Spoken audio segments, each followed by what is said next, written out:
रात के लगभग 1 बजे का समय था। काले कपड़े पहनी एक औरत, जिसने अपना चेहरा कपड़े से ढका हुआ था, हाथ में एक काले रंग की पोटली लिए चौराहे की तरफ बढ़ रही थी।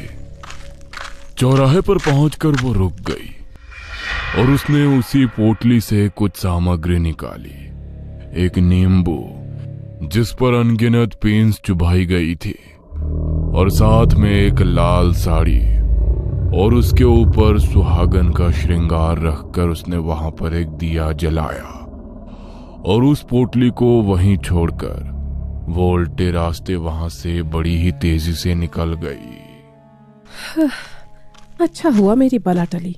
अब ये बला किसी के ऊपर भी जाए, मुझे कोई मतलब नहीं। वो औरत अपनी बला का उतरा करके चौराहे पर रख गई। वो दिया ठंडी हवा के बीच भी उसी तरह जल रहा था। तभी कुछ देर बाद वहां कुछ शोर सुनाई दिया। 4 दोस्त शायद किसी पार्टी से वापस आ रहे थे।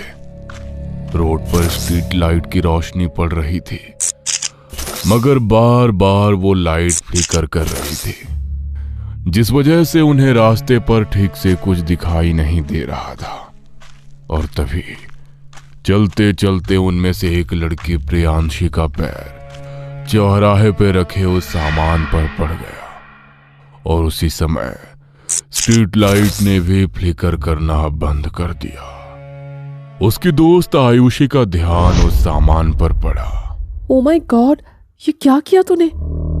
पता है ना चौराहे पर ध्यान से चलना चाहिए। पैर पड़ गया ना तेरा चौराहे के सामान पर। एक काम कर, अभी ही माफी मांग ले और बोल दे कि गलती से तेरा पैर इस पर पड़ गया, और जिसके लिए भी क्रिया का सामान रखा है वो तेरे पीछे ना आए। क्या कितना ज्यादा फट्टू है रे तू। अरे कुछ नहीं होता ये सब। ऐसे क्या रास्ते पर पड़े सामान पर पैर रखने से भूत किसी के पीछे आ जाते हैं? हाँ, अरे इसे तू क्या बोल रही है? इसे तो हर चीज से डर लगता है, पता है ना। उस दिन किले में हम लोगों की परछाई से डर गई थी ये। देखो वो बात अलग है, लेकिन तुम्हारा पैर चौराहे पर पड़ा है, इसे मजाक मत समझो और माफी मांग लो, वरना वरना वरना क्या? बेवकूफ कहीं की। खुद तो इतना डरती है, हमारा भी दिमाग खराब कर देती है। नहीं मांग रही मैं माफी, जा। जिस भूत को जो करना है वो कर ले। इसी सामान पर पैर पड़ा था ना मेरा, अब देख मैं क्या करती हूँ। प्रियांशी ने चौराहे पे रखे सामान का मजाक उड़ाते हुए उसे ठोकर मार दी और हंसते हुए आगे बढ़ गई। आयुषी के अलावा कोई भी उस बात की गंभीरता को समझ नहीं रहा था। आयुषी तो भगवान का नाम लेते हुए आगे बढ़ गई, लेकिन प्रियांशी नहीं जानती थी कि उसने अपने सर पर कितनी बड़ी आफत मोल ले ली है। कुछ देर बाद वो अपने घर पहुंच गए। प्रियांशी चेंज करके अपने बिस्तर पर जाकर लेट गई। उसने सोने के लिए अपनी आंखें बंद की ही थी कि तभी उसे कमरे में एक अजीब सी फुसफुसाहट महसूस हुई, जैसे तो कोई बड़ी ही धीमी धीमी आवाज में सिसकते हुए रो रहा हो। उस आवाज से प्रियांशी का ध्यान भटका और उसने अपनी आंखें खोली। उसने इधर उधर देखा, मगर कमरे में उसे कोई भी दिखाई नहीं दिया। ये कैसी आवाज आ रही थी अभी? लगता है मेरे कान बज रहे हैं। थोड़ी देर बाद प्रियांशी फिर से अपनी आंखें बंद करके लेट गई, मगर इस बार भी उसके कानों में वही रोने की सिसकियां सुनाई दी, और इस बार वो आवाज पहले से ज्यादा तेज थी। प्रियांशी घबराई और उसने फिर से अपनी आंखें खोलकर इधर उधर देखा। पहले तो उसे कुछ दिखाई नहीं दिया, मगर जैसे ही वो दोबारा लेटी तो पंखे पर उसे लाल रंग की साड़ी पहनी एक औरत बैठी हुई दिखाई दी, जिसका चेहरा बुरी तरह से जला हुआ था, और वो उसे बस एकटक घूरे जा रही थी। उसे देखकर प्रियांशी को कुछ समझ नहीं आया कि वो उसके आंखों के सामने की हकीकत है या कोई बुरा सपना। प्रियांशी ने अपनी आंखें झपकाई तो देखा कि इस बार पंखे पर कोई नहीं था, मगर अगली आंख झपकते ही फिर से उसे वो औरत पंखे पर लटकी हुई दिखाई दी और वो सीधी उसके ऊपर झपट पड़ी। प्रियांशी जोर से चिल्लाई और उसकी चीख सुनकर बगल वाले कमरे में सो रहे उसके मम्मी पापा दौड़कर वहां आए। क्या हुआ? क्या हुआ तुझे? इतनी जोर से क्यों चिल्लाई तू? हाँ, सब ठीक तो है ना बेटा? कोई बुरा सपना देख लिया क्या तूने? प्रियांशी ने अपने मम्मी पापा की बात का कोई जवाब नहीं दिया और चेहरा फेर कर लेट गई। उसके मम्मी पापा ने फिर से उसे आवाज लगाई, मगर जब उसने कोई जवाब नहीं दिया तो वो दोनों अपने कमरे में चले गए। उनके जाने के बाद प्रियांशी बिस्तर से उठी और उसने खुद को ड्रेसिंग टेबल के आईने में देखा और अपनी गर्दन मोड़ते हुए भयानक तरह से मुस्कुराने लगी। उसने अपना ड्रॉअर खोला और आधी रात को अपने चेहरे पर मेकअप करने लगी। उसने अपने पूरे चेहरे को खराब कर लिया और जोर जोर से हंसती हुई बेहोश होकर जमीन पर गिर पड़ी।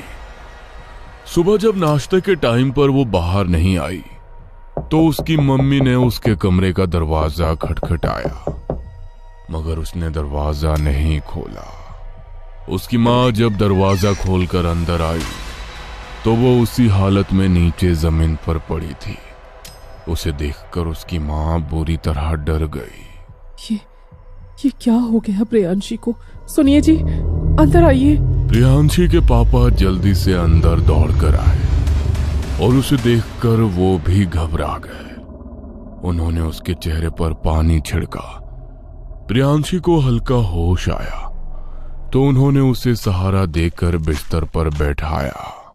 ये क्या हाल बनाया हुआ है तूने अपना? और तू जमीन पर कैसे गिर गई थी?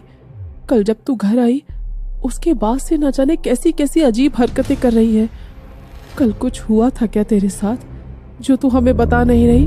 प्रियांशी बस एकटक अपनी माँ को देखती रही, लेकिन उसने उनकी बात का कोई जवाब नहीं दिया।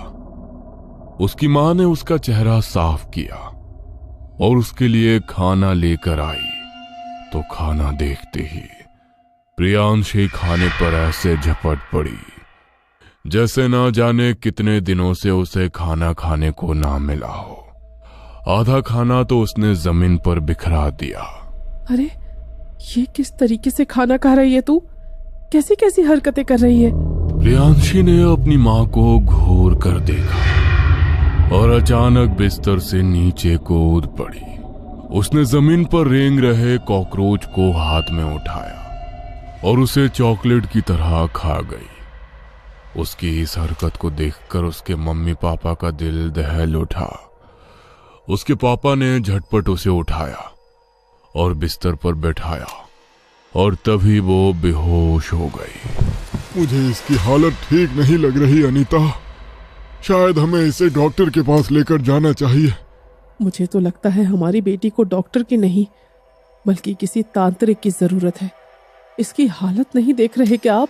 अरे तुम औरतों को तो इस झाड़ फूंक के अलावा कभी कुछ और सूझता ही नहीं है। चुप करो तुम, मैं डॉक्टर के पास लेकर जा रहा हूँ इसे। मनोहर और अनीता प्रियांशी को अस्पताल लेकर गए।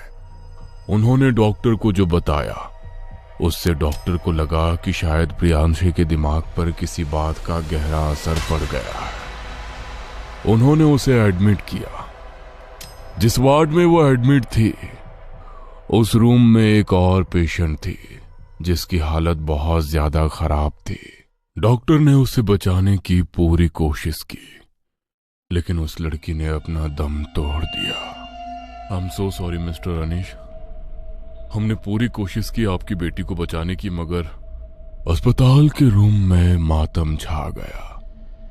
प्रियांशी जो अभी तक अपने बिस्तर पर बेहोश पड़ी थी, अचानक उसके अंदर जैसे कोई समा गया हो। वो हांफती हुई अपने बिस्तर पर उठकर बैठ गई और उसने अपने मुंह से कुछ ऐसा कहा जिसे सुनकर सबके होश उड़ गए। आप इस तरह रोइए मत मम्मी पापा। आप लोगों ने मुझे बचाने की बहुत कोशिश की, लेकिन मेरी जिंदगी इतनी ही लिखी थी, इसीलिए आप परेशान मत होइए। ये सब तो क्या बोल रही है बेटा? मनोहर ने जैसे ही ऐसा कहा, प्रियांशी का शरीर जोर जोर से तड़प उठा। उसका पूरा शरीर सफेद पड़ गया और वो वहीं निढाल हो गई। ये क्या हो रहा है मेरी बेटी के साथ डॉक्टर साहब? देखिए, लगता है आपकी बेटी मानसिक रूप से बीमार है, इसलिए जो भी देख रही है उसके दिमाग पर उसका असर हो रहा है। लेकिन मेरी बेटी तो बेहोश थी, तो उसे कैसे पता चल गया कि यहाँ पर क्या हो रहा है? मैं आपको कह रही हूँ, ये डॉक्टर के बस की बात नहीं है। ले चलो इसे। चुप करो तुम। प्रियांशी 2 दिन तक अस्पताल में एडमिट रही। उसकी तबीयत में सुधार आ रहा था, इसलिए डॉक्टर ने उसे डिस्चार्ज कर दिया। रात का समय था, वो अपने कमरे में लेटी हुई थी। तभी उसे लगा कि उसके इर्द गिर्द एक नहीं बल्कि बहुत सारे लोग खुसुर फुसुर कर रहे हैं। उस आवाज से मानो उसके कान फट जाएंगे। उसने अपने कानों को अपने हाथों से भींच लिया, मगर फिर भी वो आवाज उसके कानों में और तेज बढ़ती गई। उसने नजर घुमाकर देखा तो अनगिनत आत्माएं उसकी तरफ बढ़ रही थी, जिनमें से कुछ के चेहरे को पहचानती थी। ये सब क्या हो रहा है मेरे साथ? वृंदा, वृंदा, वृंदा, तुमने तो पिछले हफ्ते ही खुद की जान ले ली थी ना। तुम मर चुकी हो, तुम मुझे कैसे दिखाई दे रही हो? प्रियांशी जहां जहां जाती जा रही थी, वहां वहां से आत्माएं चलकर उसके पीछे आती जा रही थी और एक साथ उन सब ने उसके भीतर प्रवेश करना शुरू कर दिया था। प्रियांशी का शरीर बिल्कुल भारी हो चुका था और वो बड़े ही अजीब आवाज में जोर जोर से कुछ बड़बड़ाने लगी। उसके बड़बड़ाने की आवाज इतनी तेज थी कि उसके मम्मी पापा दौड़कर उसके कमरे में आए और अपनी आंखों के सामने का नजारा देखकर उनके होश उड़ गए। प्रियांशी के शरीर की सारी हड्डियां मुड़ चुकी थी और वो अजीब अजीब आवाजों में बड़बड़ाए जा रही थी। मैंने बोला था ना आपको कि हमारी बेटी को तांत्रिक बाबा की जरूरत है। अभी के अभी लेकर आइए किसी को, वरना इसकी हालत संभलने में नहीं आएगी। ए बुढ़िया, तू चाहे किसी को भी बुला ले, लेकिन अब कुछ नहीं कर पाएगी। इसने खुद अपने अंदर आने का न्योता दिया है, इसीलिए अब कोई इसे हमसे अलग नहीं कर सकता। इसका शरीर अब हमारा घर है। अगर हमें यहाँ से निकालने की कोशिश की तो ये भी फिर हमारे साथ ही जाएगी। प्रियांशी के मुंह से ये सब सुनकर उसके मम्मी पापा के पैरों तले से जमीन खिसक गई। प्रियांशी के शरीर की हर एक हड्डी मुड़ चुकी थी, मगर उसके बाद भी वो बड़े ही भयानक तरीके से मुस्कुरा रही थी। अपने हाथ पैरों पर रेंगती हुई वो अपने मम्मी पापा की तरफ बढ़ने लगी। उसके पापा ने हिम्मत करके अनीता का हाथ पकड़ा और जल्दी से उसे कमरे के बाहर खींचकर कमरे को बाहर से बंद कर दिया। मुझे पहले ही तुम्हारी बात मान लेनी चाहिए थी। अगर पहले तांत्रिक बाबा के पास चले गए होते तो प्रियांशी की हालत इतनी खराब ना होती। जैसे जैसे वे बातें करते जा रहे थे, वैसे वैसे अंदर से आने वाली प्रियांशी के हंसने की आवाज और ज्यादा भयानक होती जा रही थी। उसकी मां घबराते हुए घर के मंदिर वाले कमरे की तरफ दौड़ी। उन्होंने आधी रात को ही मंदिर में दिया जलाया और माता रानी की आरती गाने लगी और उसी वक्त प्रियांशी के कमरे से उसकी चीखों की आवाज सुनाई दी। लेकिन उनके अंदर इतनी हिम्मत नहीं हो रही थी कि वो उसके कमरे का दरवाजा खोलकर उसके पास जा सके। कुछ देर तक चीखने के बाद कमरे से उसकी आवाजें आनी बंद हो गई। मनोहर और अनीता ने चैन की सांस ली और मंदिर वाले कमरे में ही बैठ गए। इस कमरे में कही हुई बातें शायद वो आत्माएं सुन नहीं सकेंगी। मैं कल सुबह होते ही तांत्रिक बाबा के पास जाऊंगा। अब हम एक और दिन भी इंतजार नहीं कर सकते। अगली सुबह घर में बिल्कुल खामोशी थी, मगर शाम होते ही फिर से प्रियांशी के कमरे से वैसे ही हंसी की आवाज सुनाई देने लगी। दीवार को कुरेदने की आवाजें बाहर तक जा रही थी। उसकी उंगलियों का मांस फट चुका था और खून बहकर फर्श पर गिरने लगा था। उसकी मां ने कमरे का दरवाजा खोला और उसकी हालत देखकर उसकी आंखें फटी की फटी रह गईं। प्रियांशी उन्हें देखकर जोर जोर से हंसने लगी। तभी अचानक प्रियांशी का चेहरा गंभीर हो गया। कमरे के बाहर तांत्रिक बाबा खड़े थे, जिन्होंने कमरे के बाहर एक रक्षा घेरा खींच दी थी। उन्होंने कमरे के भीतर प्रवेश किया तो प्रियांशी आक्रामक हो गई और अलग अलग आवाजों में फिर से बड़बड़ाने लगी। तुझे क्या लगता है तो इसे बचा लेगा? इसने खुद हमें अपने शरीर में प्रवेश करने का आमंत्रण दिया है। इसने मेरा अपमान किया और मेरी क्रिया के सामान को ठोकर मारी, इसलिए मुझे इसके साथ चलकर इसके साथ आना पड़ा और अब मैं इसे नहीं छोड़ सकती। मुझे इसका शरीर चाहिए। तांत्रिक बाबा समझ गए थे कि उसके साथ एक के साथ बहुत सी आत्माएं बंध गई हैं, मगर इसका कारण उन्हें समझ नहीं आ रहा था। इसलिए उन्होंने प्रियांशी के इर्द गिर्द गोल घेरा बना दिया ताकि वो उससे बाहर ना निकल सके, और वहीं पर एक अग्निकुंड जलाकर बैठ गए। उन्होंने मंत्र पढ़ते हुए ध्यान लगाए तो उन्हें अपनी आंखों के सामने सब कुछ नजर आने लगा, मगर उनका चेहरा निराशा से मुरझा गया। वो कमरे में जलती हुई अग्नि छोड़कर बाहर आ गए। क्या हुआ बाबा? आप बाहर क्यों आ गए? मेरी बेटी ठीक हो गई? माफ करना, लेकिन तुम्हारी बेटी को मैं ठीक नहीं कर सकता। उसने चौराहे पर रखी क्रिया सामग्री का अपमान किया और खुद उस आत्मा को अपने पीछे आने पर उकसा दिया। और एक बार यदि कोई आत्मा इंसानी शरीर के अंदर प्रवेश कर जाती है तो उस शरीर के भीतर आत्माओं के प्रवेश का द्वार खुल जाता है। इसलिए जो भी भटकती आत्मा तुम्हारी बेटी को देखती है, उस द्वार को खुला पाकर उसके भीतर प्रवेश कर जाती है। उसके शरीर में इतनी अनगिनत आत्माएं प्रवेश कर चुकी हैं कि मैं उनकी गिनती तक नहीं कर सकता। तो उनसे तुम्हारी बेटी को बचाना तो मेरे लिए असंभव हो चुका है। मैं इसमें तुम्हारी कोई मदद नहीं कर सकता। मुझ अकेले के पास इतनी शक्ति नहीं है। ऐसा मत कहिए बाबा। अरे मैं तो आपके पास बहुत आस लगा कर आया था। अगर आप भी इस तरह से हमारी मदद करने से इनकार कर देंगे तो मेरी बेटी को कौन बचाएगा?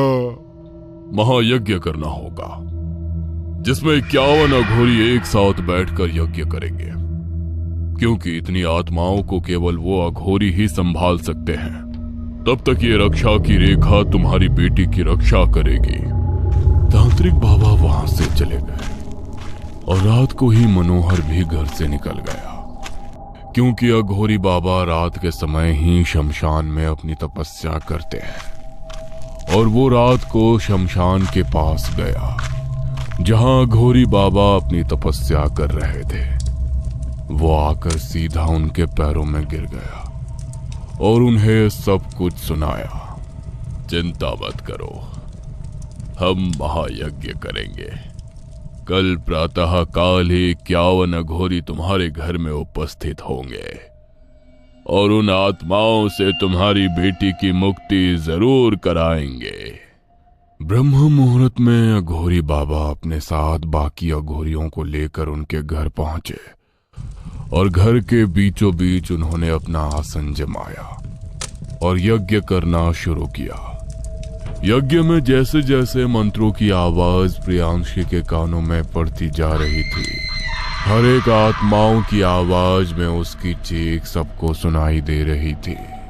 जाओ और बाहर लेकर आओ उसे, और अपने हाथ में ये रक्षा सूत्र पहन लो।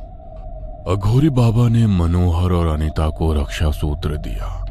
वो दोनों रक्षा सूत्र पहनकर अंदर प्रियांशी के कमरे में गए और उसे पकड़कर घसीटते हुए बाहर लेकर आए। उसने बाहर न आने की पूरी कोशिश की, मगर मंत्रों की शक्ति के आगे वो कमजोर पड़ने लगी।